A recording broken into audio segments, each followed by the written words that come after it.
7 अहम सूरतें सुनकर जरूर जाएं। नंबर 1 सूरह यासीन। जो शख्स हर फजर की नमाज के बाद रोजाना सूरह यासीन को पढ़ता है तो उस शख्स की हर ख्वाहिश पूरी होती है। नंबर 2 सूरह कहफ। सूरह कहफ को अल्लाह ताला की रोशनी के लिए हर जुम्मा को पढ़ा करे और सूरह कहफ की पहली 10 आयत याद कर लेने से ये आपको दज्जाल के फितने से भी बचाएगी। नंबर 3 आयतुल कुर्सी। कुरान पाक की सबसे अहम और फजीलत वाली आयत आयतुल कुर्सी है।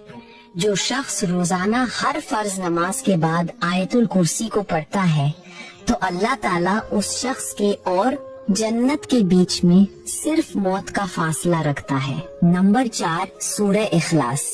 इसका सवाब 1/3 भाग कुरान पाक पढ़ने के बराबर है। अगर आप सूरह इखलास को 3 बार पढ़ लेते हो तो आपको 1/3 भाग कुरान पाक पढ़ने के बराबर सवाब मिलेगा। नंबर 5 सूरह रहमान। जो शख्स रोजाना सूरह रहमान को पढ़ता है तो उस शख्स के तमाम मकसद पूरे होते हैं। नंबर 6 सूरह वाकिया। जो शख्स सूरह वाकिया को रोजाना हर मगरिब की नमाज के बाद पढ़ता है तो अल्लाह ताला उस शख्स को गुर्बत की आजमाइश से महफूज रखता है। और नंबर 7 सूरह मुल्क।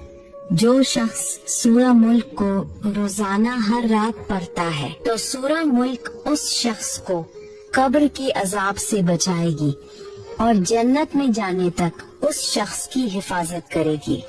सुबहान अल्लाह और कमेंट में सुबहान अल्लाह जरूर लिखें।